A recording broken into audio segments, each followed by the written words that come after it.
Jail में बंद Jammu Kashmir liberation front के आतंकी यासिन मलिक ने एक सनसनीखेज दावा किया है। यासिन मलिक ने हाल ही में दिल्ली हाईकोर्ट में 85 पन्नों का हलफनामा दाखिल किया। इसमें मलिक ने दावा किया कि जब उसने पाकिस्तान में लश्कर-ए-तैयबा के संस्थापक और 26/11 हमले के मास्टरमाइंड हाफिज सईद से मुलाकात की थी, तो भारत लौटने पर तत्कालीन प्रधानमंत्री डॉक्टर मनमोहन सिंह ने उसे व्यक्तिगत रूप से धन्यवाद कहा था और उसके प्रयासों की सराहना की थी।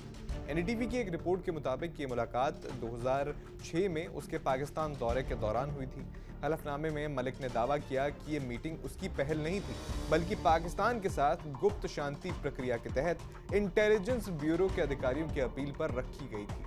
मलिक को साफ साफ बताया गया था कि पाकिस्तान के साथ बातचीत तब तक सार्थक नहीं हो सकती जब तक आतंकवादी नेताओं को भी इसमें शामिल न किया जाए। इस हलफनामे ने भारतीय राजनीति और खुफिया तंत्र की भूमिका पर कई गंभीर सवाल खड़े कर दिए हैं। बता दें कि यासिन मलिक फिलहाल टेरर फंडिंग के मामले में आजीवन कारावास की सजा काट रहा है।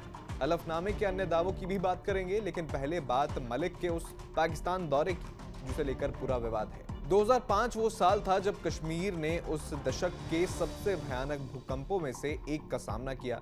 कश्मीर और पीओके दोनों जगह भारी नुकसान हुआ और हजारों जानें गईं। इस आपदा के बाद भारत पाकिस्तान के बीच शांति वार्ता तेज हो रही थी। यासिन मलिक, जिसका दावा था कि वो एक अहिंसक आंदोलन से जुड़ गया है, उसने पाकिस्तान जाने का फैसला किया। पाकिस्तान पहुंचने पर मलिक ने लश्कर-ए-तैयबा के संस्थापक और 26/11 हमलों के मास्टरमाइंड आतंकी हाफिज सईद से मुलाकात की। ये एक समारोह के दौरान हुआ जहां सईद ने मलिक के कहने पर यूनाइटेड जिहाद काउंसिल के अन्य जिहादी समूहों के नेताओं का सम्मेलन बुलाया। मलिक ने हलफनामे में बताया कि उसने उस सम्मेलन में भाषण दिया जिसमें इस्लामी शिक्षाओं का हवाला देकर हिंसा छोड़कर शांति अपनाने का आह्वान किया। मलिक ने पाकिस्तानी राजनीतिक नेताओं से भी बात की, लेकिन हाफिज सईद वाली मुलाकात सबसे विवादास्पद रही। फोटोज सर्कुलेट हुए जिनमें मलिक और सईद एक मंच पर नजर आ रहे थे, जो बाद में उसके खिलाफ सबूत बने। अब हलफनामे में क्या क्या दावे किए गए हैं वो भी समझ लीजिए।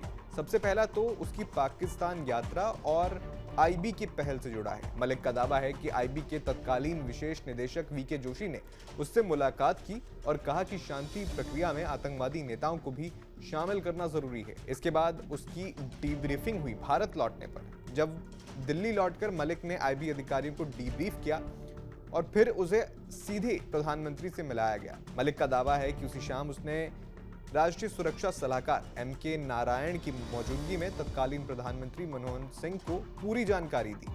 मलिक ने हलफनामे में दावा किया कि मनमोहन सिंह ने उसके प्रयासों के लिए उसे धन्यवाद दिया और ये तक कहा कि मैं आपको कश्मीर में अहिंसक आंदोलन का जनक मानता हूं। मलिक ने यह भी लिखा कि वीपी सिंह से लेकर मनमोहन सिंह तक की सरकारों ने उसे अलग अलग समय पर शांति प्रक्रिया और संवाद में शामिल किया।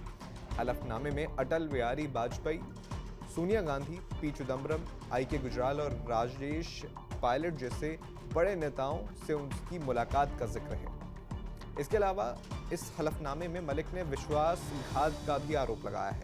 मलिक का कहना है कि ये सब आधिकारिक और स्वीकृत प्रक्रिया थी, लेकिन बाद में इसे तोड़ मड़ोड़ कर पेश किया गया और उसके खिलाफ सबूत के रूप में इस्तेमाल किया गया।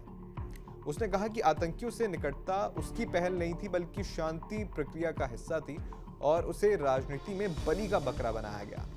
अब दावों से भरा यह हलफनामा कई गंभीर सवाल उठाता है। क्या भारत सरकार ने शांति प्रक्रिया के नाम पर आतंकियों को बातचीत का हिस्सा बनाने का जोखिम उठाया था?